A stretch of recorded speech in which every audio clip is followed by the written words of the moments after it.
अब देखते हैं एम फेज। एम फेज को हम लोग माइटोसिस भी बोलते हैं। माइटोसिस कार्योकाइनेसिस के अंदर आता है। कार्योकाइनेसिस मतलब होता है न्यूक्लियर का डिवीजन। अब जो न्यूक्लियर का डिवीजन है उसको 4 फेज में बांटा गया है, प्रोफेज, मेटाफेज, एनाफेज और टेलोफेज।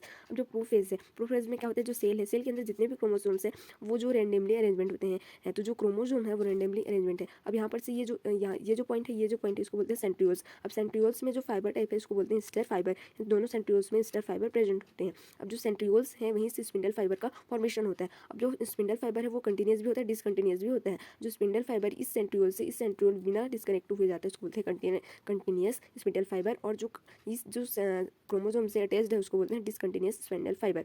अब प्रोफेज में होता है यही है कि जो क्रोमोसोम है वो रैंडमली अरेंजमेंट होते हैं। और मेटाफेज में ये होता है कि जो क्रोमोसोम है वो एक लाइन में इंक्लाइन हो जाते हैं। और सेम सेंट्रियोल्स दोनों प्रेजेंट है, स्टर फाइबर प्रेजेंट है और कंटिन्यूस जो स्पिंडल फाइबर ये रहा और जो डिसकंटिन्यूस स्पिंडल फाइबर ये रहा और सेंट्रियोल भी प्रेजेंट होता है। अब एनाफेज में ये होता है, एनाफेज में होता है ये है कि जो क्रोमोसोम मेटाफेज में एक स्ट्रेट लाइन अलाइन हो गए थे वो टूवर्ड्स मूव होने लगते हैं सेंट्रियोल्स की। अब आता है टीलोफेज। टीलोफेज में क्या होता है कि जितने भी क्रोमोसोम हैं वो हाफ पोर्शन में तो बढ़ गए हैं क्योंकि वो टूवर्ड्स हाफ पोर्शन में क्रोमोसोम क्या हो रहा है, सेंट्रियोल्स की तरफ मूव कर रहा है। अब ये एक अलग से एग्रीगेट फॉर्म कर लेते हैं और फिर इसको साइटोकाइनेसिस का फ्यूजन शुरू होता है।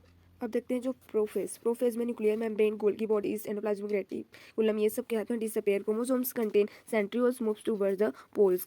क्योंकि जब ये पोल्स के तरफ अगर मूव करेंगे तब तो मेटाफेज में ये एक स्ट्रेट लाइन में अलाइन हो जाते हैं। मेटाफेज में जो all chromosomes align at the central plate. उसके बाद जो कॉल्चिकाइन और केमिकल्स होते हैं जो कि पॉइजनिंग होते हैं, ये कारण होते हैं। तो ये जो क्रोमोसोम होते हैं वो रेस्ट में आ जाते हैं। जो मेटाफेज में एक स्ट्रेट लाइन में अलाइन होते हैं तो रेस्ट में होते हैं, इसलिए जो पॉइजनिंग जो केमिकल है वो रिलीज होता है। एनाफेज में क्या होता है, जो क्रोमोसोम है वो मूव करता है पोल की तरफ, सेंट्रियोल्स की तरफ, और जो सिस्टर क्रोमेटिड्स मूव करते हैं।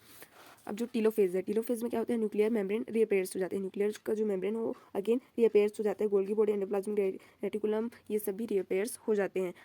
अब ये तो कार्योकाइनेसिस है। अब साइटोकाइनेसिस में साइटोप्लाज्मिक का डिवीजन होना।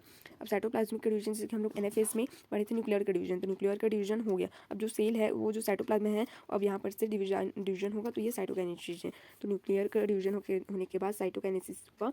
अब एनिमल में देखते हैं, एनिमल सेल और प्लांट सेल में कुछ डिफरेंस। तो सेंट्रियोल्स एनिमल सेल में प्रेजेंट होते हैं लेकिन प्लांट सेल में प्रेजेंट नहीं होते हैं। स्टर फाइबर एनिमल सेल में प्रेजेंट होते हैं लेकिन प्लांट सेल में प्रेजेंट नहीं होते हैं। उसके बाद है एनाफेज, दोनों एनिमल सेल और प्लांट सेल दोनों में होते हैं। और जो साइटोकाइनेसिस है, जो सेल साइटोप्लाज्मिक का डिवीजन है वो एनिमल सेल में सेंट्रीपिटल टाइप के होते हैं और जो प्लांट सेल में सेंट्रीफ्यूगल टाइप के होते हैं। Thank you for watching, please like and subscribe the video.